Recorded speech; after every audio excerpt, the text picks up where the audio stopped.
नमस्कार दोस्तों। Previous year exam series में आप सभी लोगों का स्वागत है। इसी सीरीज को आगे बढ़ाते हुए आज हम पॉलिटी के क्वेश्चन करेंगे जो कि हमारे नीति निर्देशक तत्व मूल अधिकार से संबंधित होंगे। हम क्वेश्चनों के सॉल्यूशन भी देखते हैं जिससे किसी भी एग्जाम में यदि क्वेश्चन पूछा जाता है, हमने जितने भी टॉपिक कवर किए हैं तो आप लोगों का क्वेश्चन वो बाहर नहीं जाएगा। यदि क्वेश्चन डायरेक्ट नहीं बनता है तो सॉल्यूशन से आप लोग उस क्वेश्चन को कर पाएंगे। फर्स्ट क्वेश्चन है हमारा, भारतीय संविधान में राज्य के नीति निर्देशक सिद्धांत की अवधारणा किस देश के संविधान से ली गई थी? बहुत सिंपल क्वेश्चन है, कई एग्जाम में पूछा गया है। A England, B Switzerland, C Ireland, D उपयुक्त में से कोई नहीं।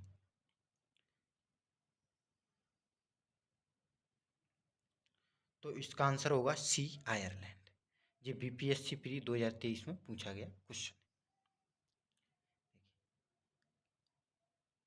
भारतीय संविधान में राज्य के नीति निर्देशक सिद्धांत की अवधारणा आयरलैंड के संविधान से ली गई थी।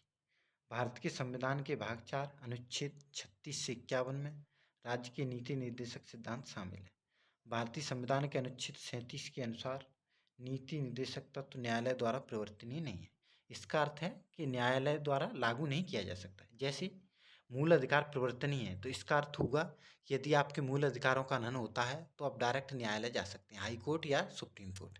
लेकिन यदि नीति निर्देशक तत्वों की अवहेलना सरकार सामान्यतः यदि कर देती है तो आप डायरेक्ट न्यायालय में नहीं जा सकते हैं। यही हुआ कि ये न्यायालय द्वारा परिवर्तनीय नहीं है, इसका अर्थ। अगला क्वेश्चन है हमारा,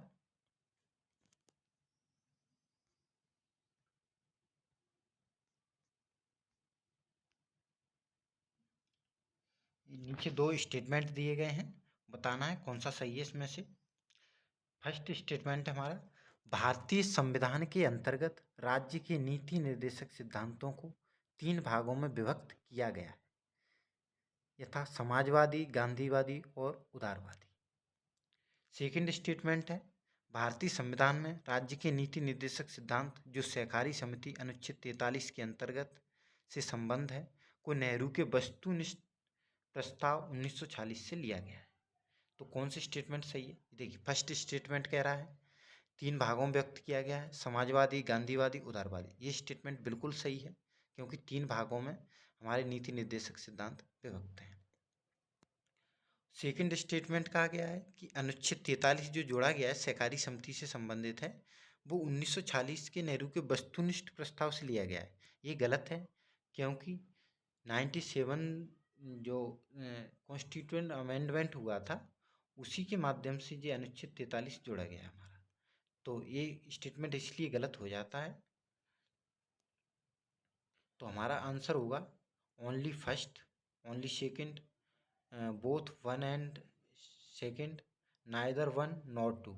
तो इसका आंसर होगा ओनली फर्स्ट। देखिए, भारतीय संविधान के अंतर्गत राज्य के नीति निर्देशक सिद्धांतों को 3 भागों में विभक्त किया गया है, समाजवादी, गांधीवादी और उदारवादी। परंतु सहकारी समिति अनुच्छेद 43 जे 97 संविधान संशोधन 2011 में हुआ था उससे जोड़ा गया है, ना कि नेहरू के वस्तुनिष्ठ प्रस्ताव से। इसलिए ये सेकंड स्टेटमेंट हमारा गलत हुआ था। अगला क्वेश्चन है हमारा, स्वर्ण सिंह समिति ने भारत के संविधान में निम्नलिखित उपबंधों में से किस उपबंध को अंतः स्थापित करने की सिफारिश की है? स्वर्ण सिंह समिति, तो देखिए, फर्स्ट है प्रसाद प्लेजर का सिद्धांत, सेकंड फंडामेंटल ड्यूटीज, थर्ड है सी यानी लोकसभा में आंग्ल भारतीय सदस्यों का नाम निर्देशन, डी भारत के राष्ट्रपति पर महाभियोग चलाना।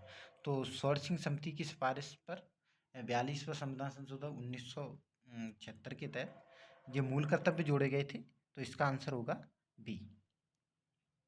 ये भी हमारा CAPF 2022 असिस्टेंट कमांडेंट में पूछा गया क्वेश्चन है। देखिए, भारतीय संविधान के अनुच्छेद 51A भाग 4A में मूल कर्तव्यों का प्रावधान है मूल संविधान में मूल कर्तव्यों को शामिल नहीं किया गया था, लेकिन 42वां संविधान संशोधन अधिनियम 1976 में स्वर्ण सिंह समिति की सिफारिश पर मूल कर्तव्यों को जोड़ा गया है। वर्तमान में मूल कर्तव्यों की संख्या 11 है। जब जोड़े गए थे तब 10 थी, बाद में एक और जोड़ा गया है, तो अब वर्तमान में 11 याद। अगला क्वेश्चन है हमारा, निम्नलिखित में से कौन सा एक मौलिक कर्तव्य नहीं है? ए राष्ट्रगान का सम्मान करना, बी प्राकृतिक वातावरण की रक्षा एवं संवर्धन करना, सी सार्वजनिक संपत्ति की सुरक्षा करना, डी राष्ट्रीय महत्व के स्मारकों और संस्थानों की रक्षा करना। ये यूपीपीएससी 2022 में पूछा गया क्वेश्चन है।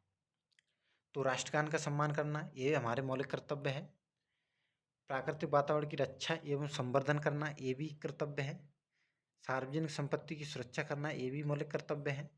लेकिन राष्ट्रीय महत्व के स्मारक और संस्थानों की रक्षा करना ये मौलिक कर्तव्य नहीं, बल्कि नीति निर्देशक सिद्धांत में दिया गया है। ये अनुच्छेद 49 में दिया गया है, 49 में, राष्ट्रीय महत्व के स्मारक और संस्थानों की रक्षा करना।